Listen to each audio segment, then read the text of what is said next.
You already hold a deeper understanding of human nature than you realize. The issue isn't about knowledge, it's about awareness. Most people haven't been taught how to recognize the subtle psychological clues that others constantly reveal. But once you become conscious of these signs, they become impossible to ignore. Every human being leaves behind a trail of micro-signals, tiny behaviors, inconsistencies, and emotional slip that whisper the truth behind the mask they wear. And with Nietzsche's 18 psychological truths, you'll learn how to decode these signals to not only understand others more clearly, but also see yourself in a radically new light. This isn't going to be a rapid-fire checklist or some recycled surface-level tips. This is a full psychological framework divided into 3 interconnected parts, and skipping even one could make you miss the transformative depth embedded in these lessons. Stick with me until the end, because if you do, you'll no longer just hear what someone says, you'll recognize what they're not saying. You'll see their contradictions not as confusion, but as keys to their inner world.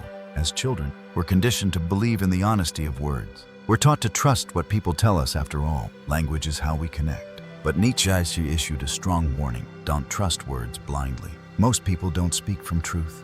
They speak from survival. They speak from fear, from ego, from the version of themselves they think the world wants to see.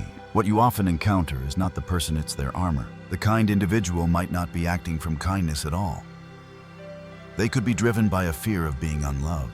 The strong, silent type may actually be drowning inside, terrified someone will see through them. Here's the disturbing part. People usually don't even know they're doing this. They aren't just hiding from you, they're hiding from themselves. They become performers in a story they didn't choose, actors in a social play scripted by past trauma, insecurity, and childhood roles. Their smiles, their certainty, even their humor, all shaped by patterns designed to keep them safe, not authentic. Nietzsche famously said, "Every profound spirit needs a mask." He didn't mean this as condemnation, but as a critical observation. His point was simple: don't mistake the mask for the person underneath it. Because here's the paradox: truth isn't hidden in what people say, but in what they avoid, what they flinch at, and what they overcompensate for. Truth 1. Everyone wears a mask not because they're fake, but because they're afraid. In order to function within society, people create a version of themselves that feels acceptable. But masks aren't seamless. They crack. The very first indication of someone's authentic self. Tension. Watch for moments of discomfort. What makes someone twitch, shift, over-explain, or suddenly grow quiet? That's where their real self begins to show. Truth 2. What someone detests in others often mirrors what they suppress in themselves. Nietzsche called this projection. The person who's constantly railing against arrogance might be deeply insecure about their own worth. Someone who constantly points out dishonesty in others may be hiding from truths they can't admit to themselves. So when you're observing someone, don't just look at what they praise, observe what they repeatedly criticize, and ask yourself, why does that trigger them? Truth 3. Silence often screams louder than speech. Nietzsche didn't trust language as a path to truth. In fact, he believed words were often a distraction, a societal tool for avoiding uncomfortable realities. Pay attention to the pauses, the sudden subject changes, the vague, rehearsed responses to sincere questions. These are signals. A refusal to engage isn't emptiness, it's a protective mechanism. Silence reveals fear, and fear reveals truth. Truth 4. Excessive virtue often conceals hidden vanity. Be cautious of people who loudly proclaim their righteousness,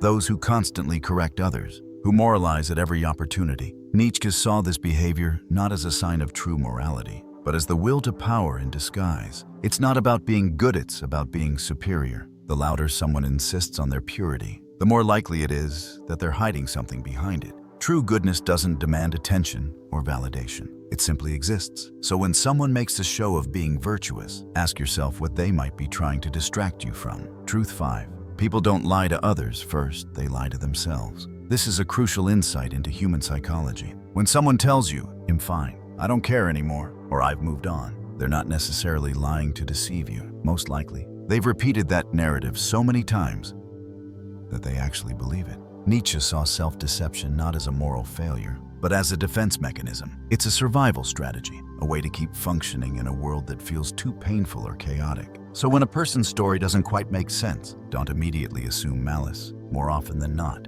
they've been hiding the truth from themselves for so long that they can't even tell what's real anymore. And those internal contradictions, that's where the truth leaks out. Truth 6. Where someone boasts superiority, they often conceal deep inferiority. Nietzsche observed that real confidence doesn't need to shout. It doesn't need to dominate or compete. It simply is. So, if someone constantly brags, reminds you of their accomplishments, or subtly puts others down, look deeper. You'll often find a wounded self, desperate to be seen as enough. The need to dominate is rarely about power, it's about fear. Behind that performance is often a scared child, clinging to a makeshift crown. These truths aren't weapons, they're mirrors. They aren't meant to help you judge people, but to understand them. When someone constantly interrupts a conversation, it may not be arrogance. It could be a deep-seated fear of being invisible. If someone posts obsessively about how happy they are, it might not be celebration, it might be a cry for validation. When someone can't meet your eyes as they say, "I'm fine," the truth isn't in their words, it's in their body. Learn to listen to that.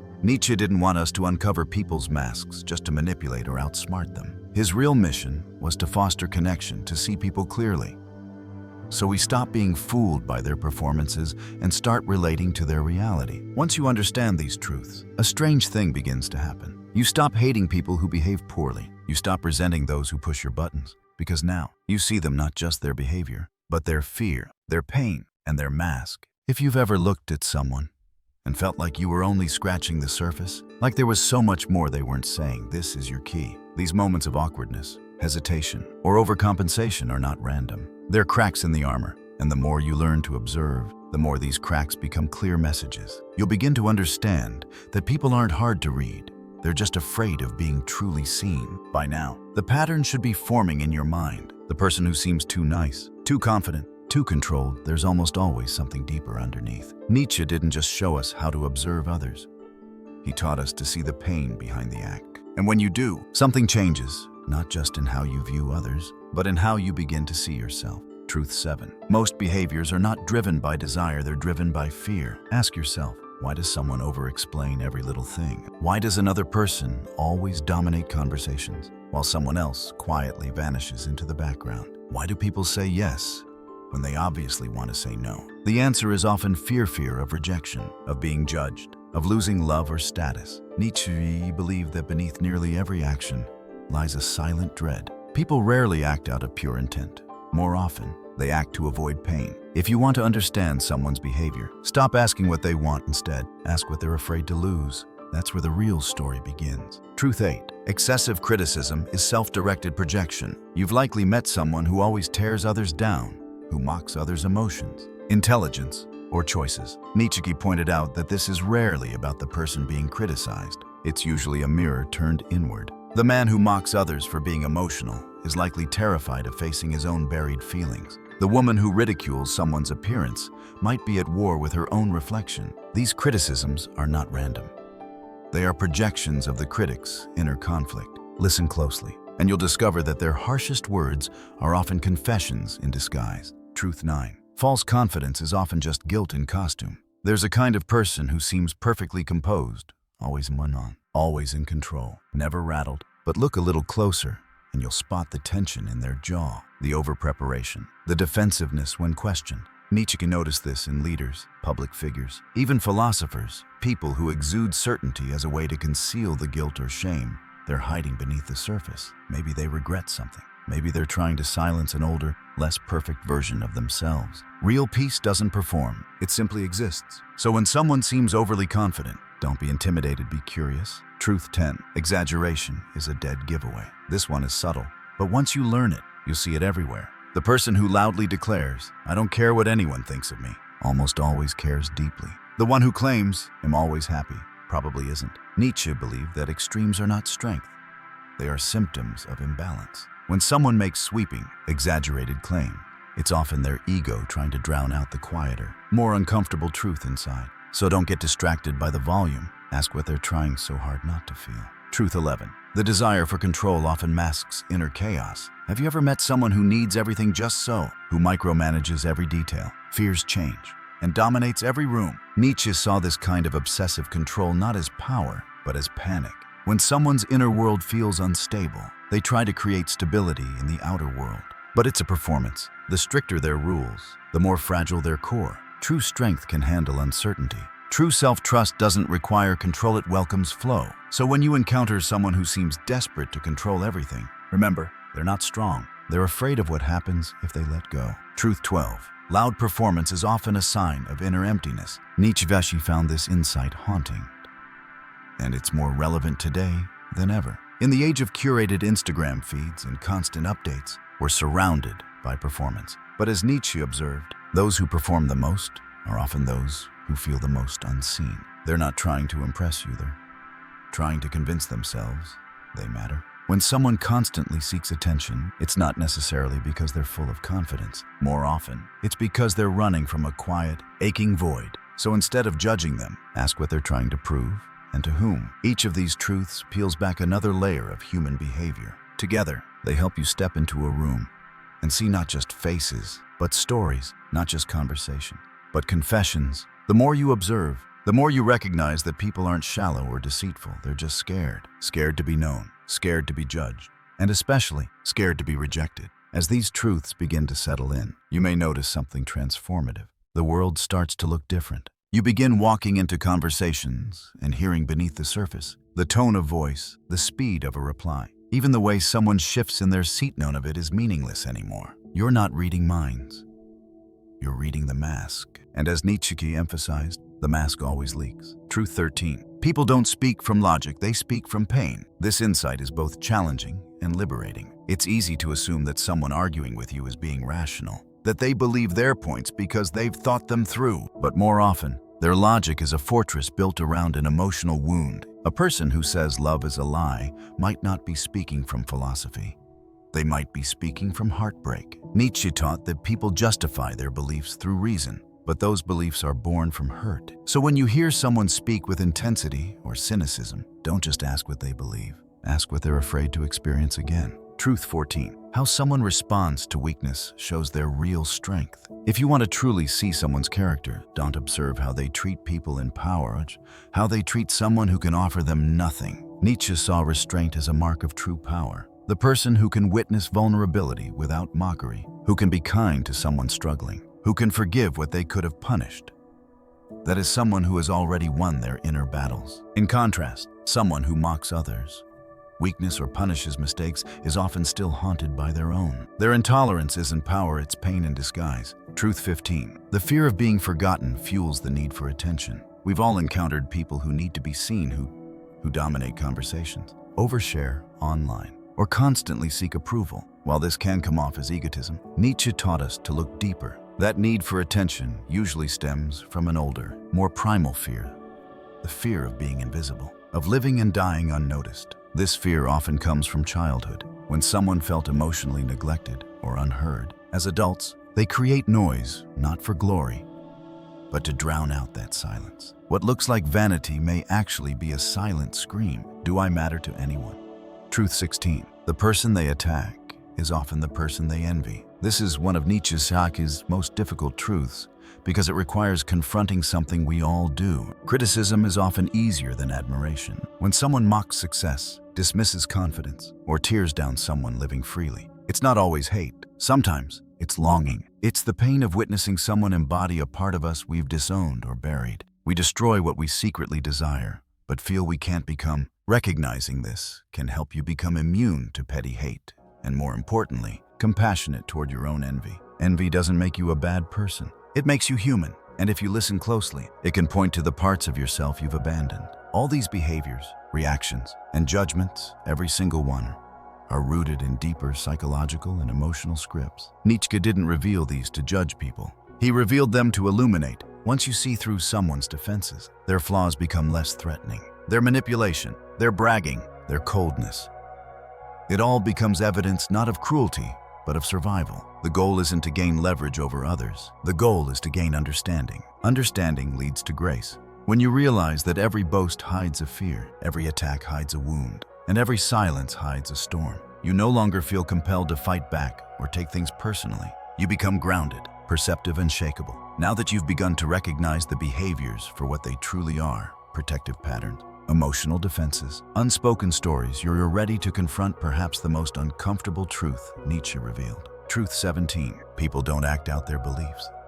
They act out their childhood. This idea alone can unlock decades of confusion in your relationships, your own behaviors, and even society at large. Think about it. A person who was never heard as a child often becomes someone who interrupts or dominates conversations as an adult, not because they're rude, but because they're still fighting to be noticed. Someone who was punished for showing emotions might grow up to be emotionally distant, guarded, overly rational. Another who had to earn love may become an adult who constantly performs, over-delivers, or tolerates toxic dynamics just to feel worthy of being loved. These aren't coincidences, they're scripts. Childhood writes the first draft of your identity, and unless it's questioned, people keep performing it. Nietzsche didn't believe in fixed personalities.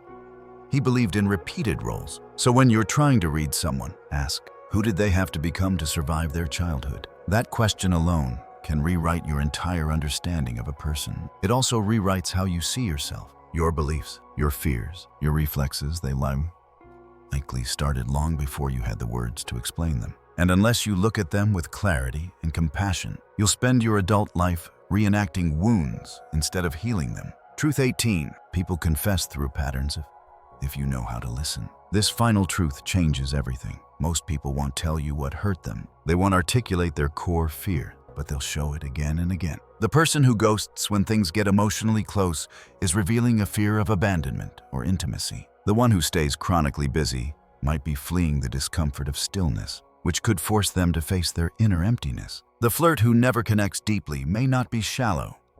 They might just be terrified of being known. Nietzsche saw behavior not as randomness, but as revelation. If someone keeps acting out the same harmful cycle, hurting others, sabotaging relationships, avoiding commitment, they are telling you everything about their inner life. They're not lying. They're confessing, just not in words. So what do you do with this knowledge? First, you stop personalizing everything. When someone lashes out, you no longer assume it's about you. When someone pulls away, you don't take it as rejection, you recognize it as fear. This doesn't mean you accept harmful behavior, but it does mean you understand it. And from that place, you can choose wisely how to respond. You're no longer reacting, you're reading. And more than that, you're remembering. Because each of these truths doesn't just expose others, they refine you. They reflect you. Your own projections, your own need for control, your own fear of being unseen. The more clearly you understand others, the more honestly you begin to see yourself. Nietzsche wasn't just handing us a psychological map of others.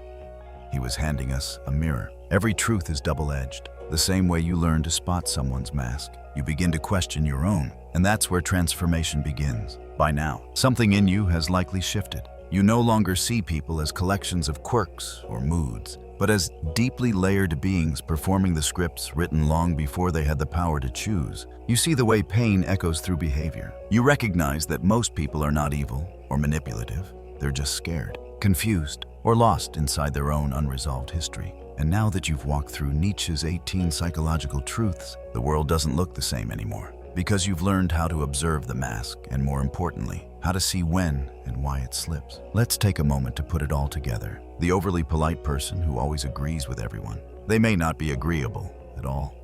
They might just be terrified of conflict, abandoned if they speak up. The friend who constantly seeks advice, but never changes. They're not helpless, they might just be addicted to being needed. The colleague who talks endlessly about their achievements. They might not be confident. They could be aching for validation they never received. And it's not just them, it's you too. Maybe your need to fix everyone isn't selflessness, it's your way of feeling useful, wanted, or in control. Maybe your sarcasm isn't humor, it's a shield against vulnerability. Maybe your drive to be perfect isn't ambition, it's a deep fear of not being loved if you fail. This is what Nietzsche ultimately wanted us to understand. The more you learn to decode the emotional truths beneath human behavior, the more you begin to see that everyone is trying to survive, some more gracefully than others, and some still using tools that no longer serve them. But knowing all this is only half the journey. The real power lies in what you choose to do with this understanding. You can use these insights to manipulate, to gain the upper hand in conversations,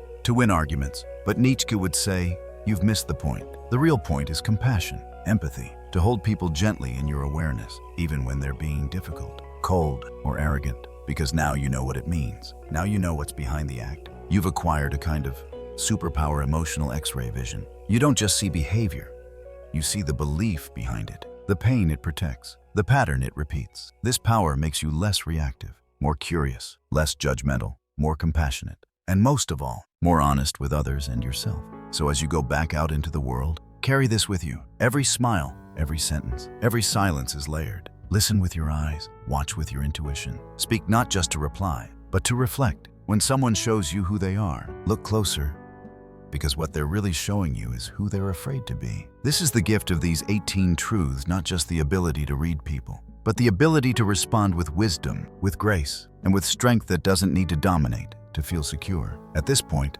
your perception has expanded beyond the surface. You're no longer deceived by charisma or quietness, by confidence or fragility. You understand that behind every exaggerated trait lies something deeply human. You're learning to trace the emotional fingerprints left behind in every interaction. And with that, you now hold a responsibility not just to understand, but to act with clarity and care. Let's revisit and reframe a few of the truths that hit hardest. The overconfident leader isn't your enemy.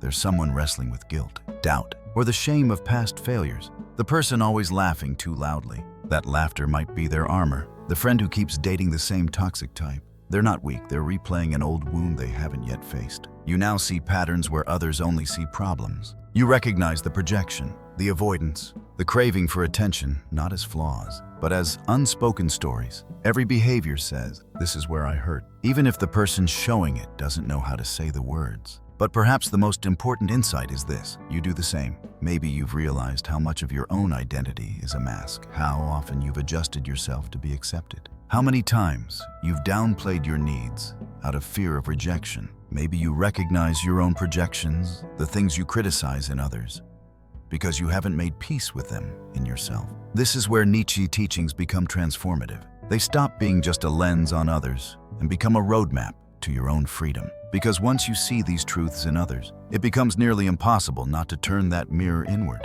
You start noticing the lies you've told yourself, not out of malice, but out of survival. You start to notice your own moments of over-explaining, over-controlling, over-performing, and you ask, what am I afraid of? What am I hiding from? And from that space, you begin to heal. That's the final gift Nietzsche gave us. Not judgment, but awakening. Not domination, but liberation. When you begin to recognize that everyone, yourself included, is just trying to feel safe in a world that often doesn't feel safe at all. You move differently. You speak with more thoughtfulness. You listen with more presence. You love with more honesty. So if there's one thing to remember, it's this: behind every mask is a story. Behind every reaction is a pattern. Behind every person is a soul, trying to be understood, often without the language to say it. Nietzsche didn't want us to be experts in behavior. He wanted us to be students of the soul, to look deeper, to love harder, to stop assuming and start understanding. Because in a world obsessed with appearances, true power lies in perception, and true freedom lies in seeing with clarity. This journey through Nietzsche's 18 psychological truths has not just been about understanding others, it's been about remembering yourself. Because as you've likely felt along the way, these truths echo in your own life, in your own fears, patterns, projections, and pain. This wasn't just a guide to reading people.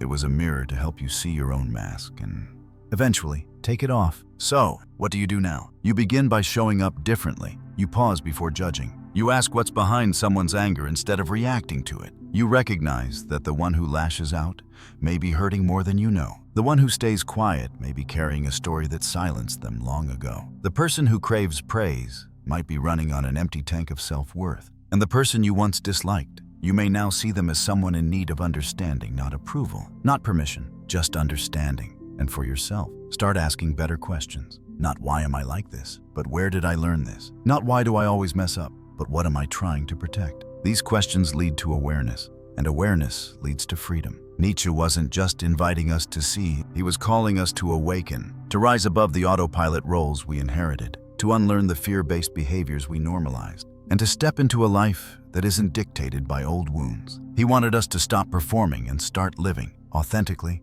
boldly, compassionately. So if this journey has touched something in you, let it lead you to action. Start the conversation with yourself, with others. Be the mirror that reflects truth without judgment. Be the presence that sees past the noise. And most of all, be the human who chooses grace.